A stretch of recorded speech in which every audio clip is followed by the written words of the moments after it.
are you? Some kind of nutcase? I'm sorry, honestly, I didn't mean to Was it touch something you. I said? No. It's a waste of good beer. Look, let me reimburse you for the cost of the beer. It's the beer, isn't it? Look, just please take it. Oh, don't be stupid. I pinched it out of my mother's fridge. It is the beer, isn't it? Look, it's difficult to explain. I've been ill. You're an alcoholic. Oh, I'm sorry. Untap to this stuff and you flip your lid. You think that's funny? No. Okay, so you've got a problem. Is that something unmentionable? You don't understand. Oh, maybe I never will. But what would you rather have? The heavy sympathetic bit? No, I wouldn't. You know, you ought to try smiling a bit more often.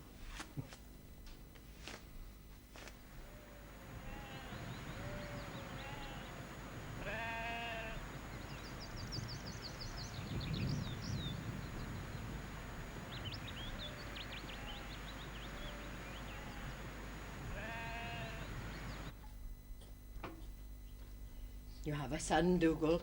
A fine, healthy boy. They can call me Gran now. Amy's fine. She's tired, but she's all right. Mrs. Lachlan was a tower of strength. She just wouldn't give in. But no woman should have to go through all that without proper medical attention, not even in this wilderness. Listen, Kay, you did a hell of a good job, all on your own. Here's to you, and to the baby. Drink up. I'd just be wasting Dougal's good whiskey. Right now, I don't think Dougal would worry if you were to drop a barrel of the best malt from the top of Ben Darragh.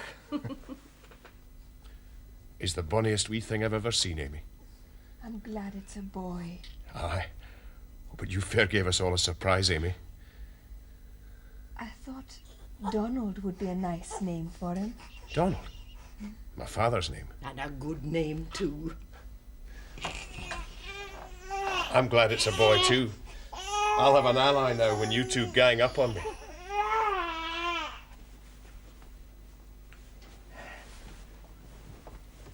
Still no news from Alan? No, he'll have got tied up somewhere. It would be on the day Mr. Langerman decides to drop in, wouldn't it? Leave him a note. Ask him to ring me as soon as he gets in. I must talk to him before Langerman monopolises him. Right. Good night, Lorna. Good night, Mrs. Cunningham.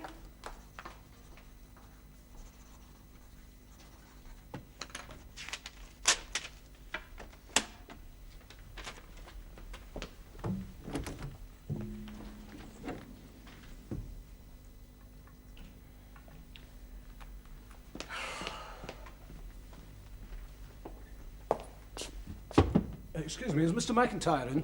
No, I'm afraid not. Well, he was expecting me sometime. Can I help you?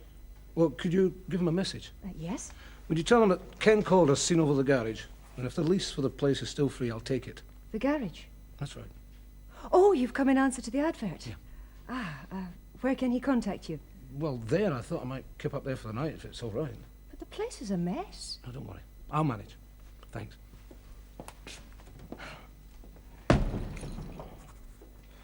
Why, things will be different for him. I'll see to that. He'll have a proper education. I want things to be right for him. Right all the way. The world's changing. Maybe he'll want more out of life. But there's everything up here. Except phones, except roads, except proper medical facilities. Well, he'll do what he wants, but I'll bet you he'll want to stay up here. Aye. The world may change, but this place never will. Will it? Oh, don't ask me. But you're the factor. Aye, there's no more Laird. The Glen is now owned by a business syndicate. That's new. And they want profitability. That's new.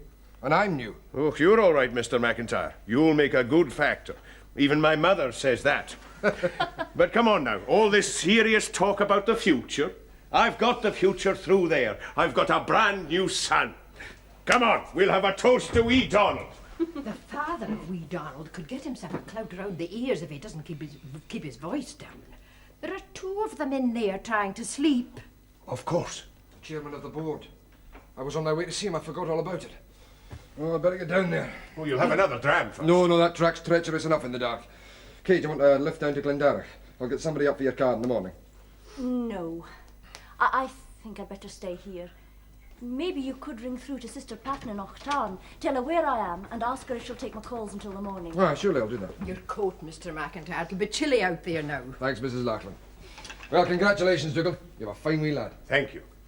Oh, Alan, drive carefully. Remember, Sterling Moss had already retired at your age. But he's all right, Mr. McIntyre. Yes. You knew him before you came to the Glen. He broke his leg in a car accident some months back. I nursed him when he was in the Glasgow Western. And you followed him here. Oh, I wouldn't say I followed him. I just fancied a change, that's all. Oh, but he's all right. But like most men, he'd do better with a woman to look after him, I'd say.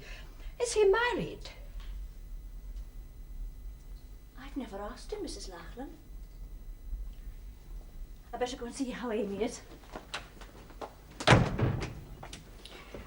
You embarrassed the poor woman. Miss Dougal, if she followed the factor all the way from Glasgow up here, she'll not be embarrassed by whatever I have to say.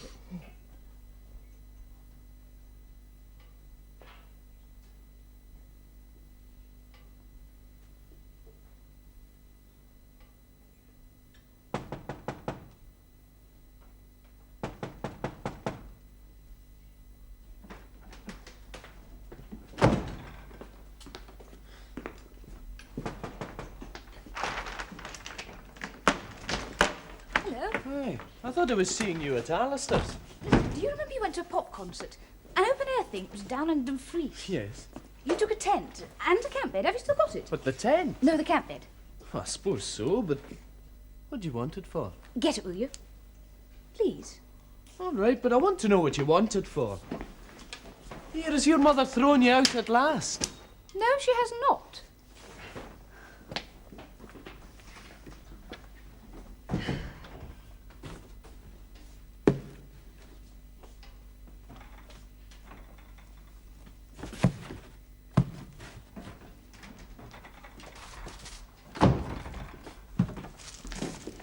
Here, what do you think you're doing?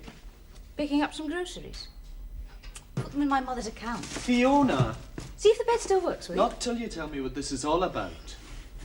A man called Ken Calder's going to take over the garage. He doesn't have any place to stay. He says he's going to sleep in the workshop. He needs all the help he can get. Well, if he's going to try and make a go out of that dump, he certainly does. What's that to you? Just pitching in, that's all. Fiona. Look, he needs help, right? So you're going to do your Lady Bountiful bit? Nasty. True. Look, he's just got here. He doesn't know anyone. What should I do? Just ignore him?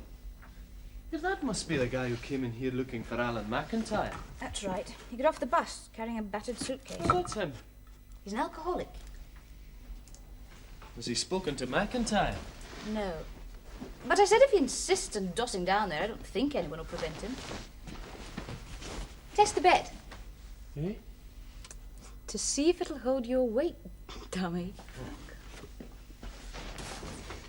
You're out on another crusade. You're trying to shock the locals. That's not hard. Fiona, you don't even know this guy. What are you getting out of it? I'm going to reverse the roles. I'm going to install him as my kept man.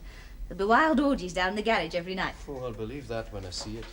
Anyway, he said he'd decurk my car for me, free. Big deal. And I could get him to service your mother's van. Yeah. And he's fixed by oil week. Woo! Get off! Well!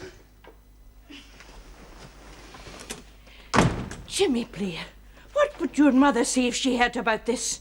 I've no doubt you'll be the first to inform her, Miss Ferguson. We were just testing the bed. Oh, no need for explanations, Jimmy. It was clear for all to see. Right in the middle of the shop, with the lights on, and with Miss Cunningham, no less. I'm sure the old laird will be turning in his grave. Speaking of the old laird, they do say his Rolls Royce was seen outside your door more than once in the old days. Late at night, of course. Fiona Cunning.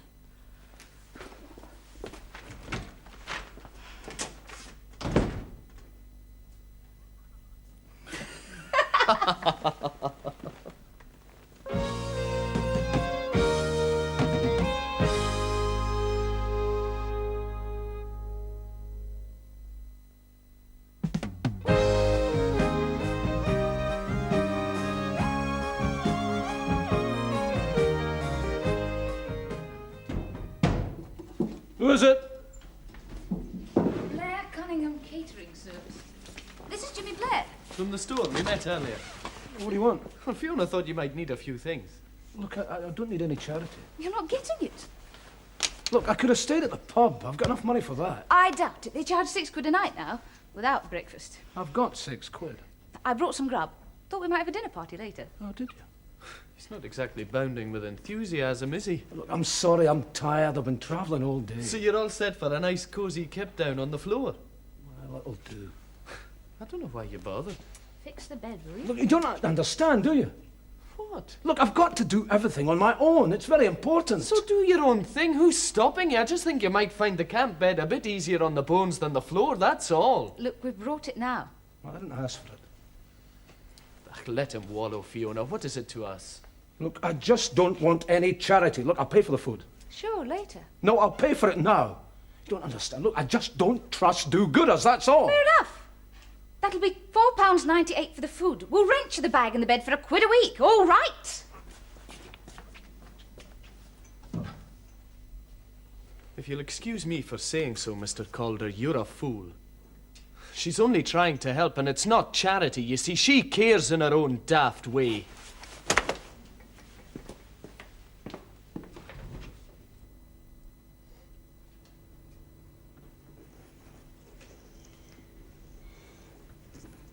Hello.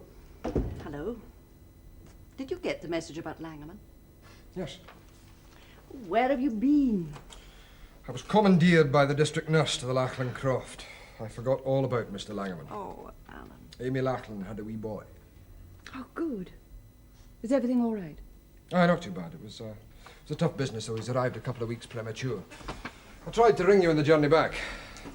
I've been at the Octan Hotel, suffering a Langerman dinner. Yes, I rang the hotel. I could see no point in us both suffering. So what does he want? The Glen. Just like that. He wants to turn this whole estate into a private pleasure complex for international businessmen. I think he actually expects me to be pleased about the idea. 100,000 acres? He owns a Greek island bigger than that. He wants to offer them a choice. Sun and sand or heather and grouse. And the farms and crofts? He'll pay them to move. Oh, he'll keep a couple. To supply his hotel and chalets with fresh milk and eggs. Ach, the board will never allow it. He'll pay them off too. And you? I've only got one vote.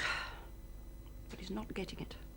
You're next in line. He only worked on me because you weren't around.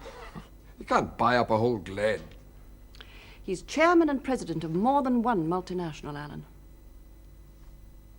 He represents more money than we've ever dreamed of. They could buy up half Scotland if they wanted. They could swallow Glendarroch whole and not even have indigestion.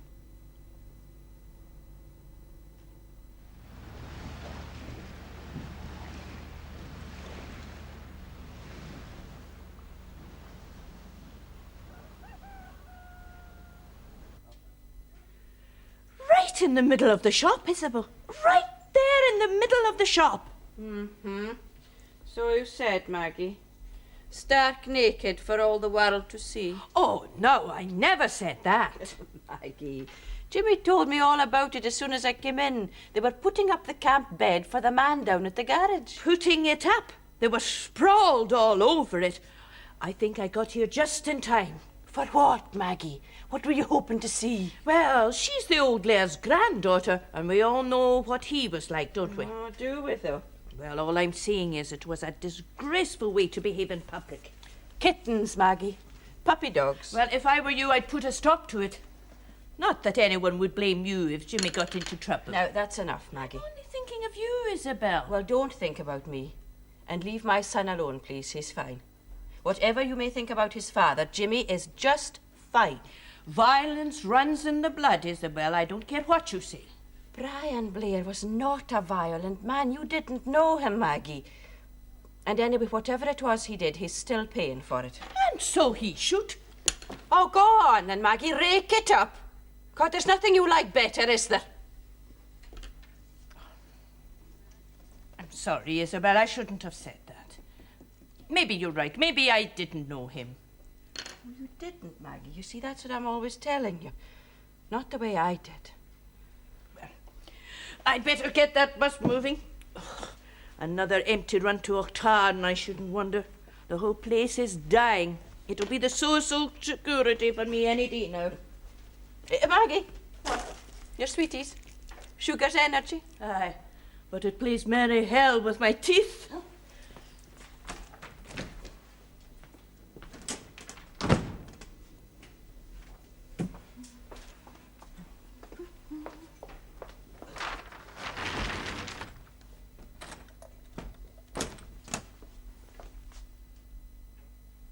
Did you hear all that, then? I heard enough. My father has a lot to answer for, hasn't he? Your father made me very happy, Jimmy. And no matter what anybody says, I want you to remember that. And I'm not going to be making excuses for him to you or anybody else. What a way to start the day. Well, it can only get better now, can't it?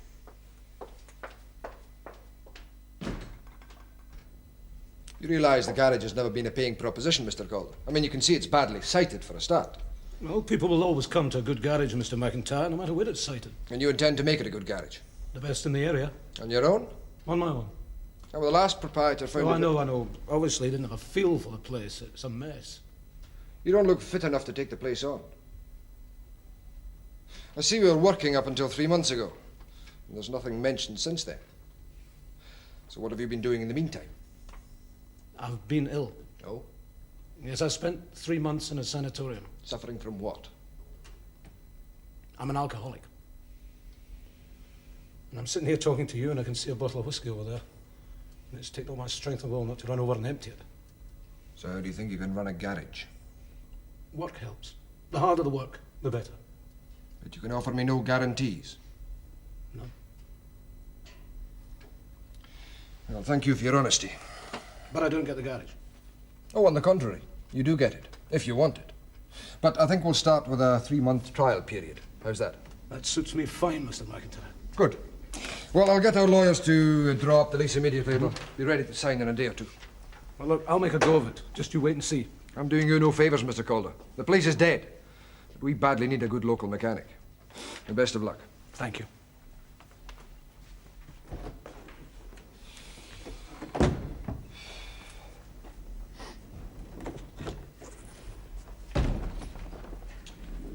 Well, one reasonably happy man. And one very impatient one, sitting in the Octarn Hotel. Langerman. He just phoned. He wants you to have lunch with him. 1 o'clock sharp. So it started, eh? Divide and conquer. Yes. The Octarn Hotel. I feel better equipped on home ground. Still, ring Langerman and tell him I'll be there for 1. I have a couple of calls to make in the meantime. Right.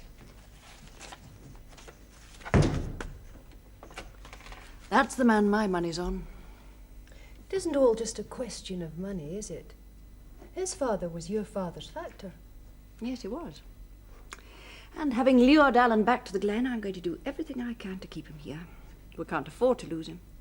Still, with all his experience, Australia, Brazil, he's dealt with the toughest. I'm counting on him.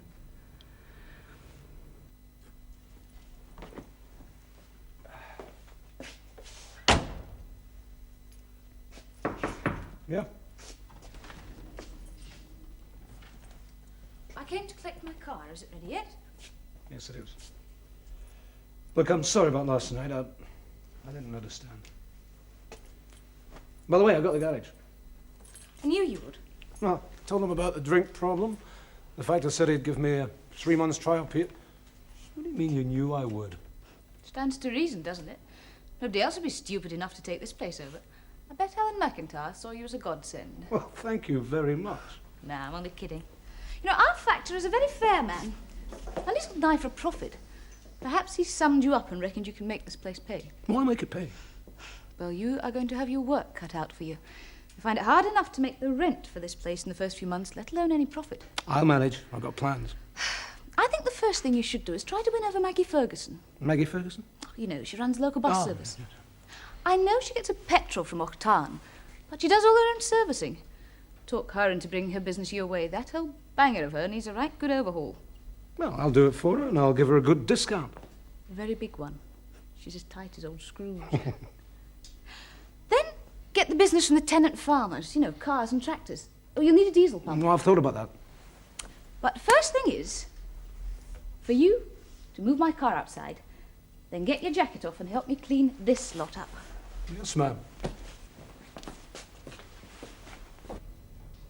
All right, Bob. Well, give me a phone about it tomorrow afternoon, will you? Come in. I'll see what I can do in the meantime. I'll have a look at the plans tonight. Aye. And you. Cheerio. Well, Kate, how are things?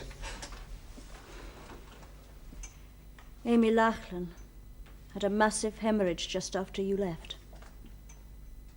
We tried everything. She died at 4 o'clock this morning.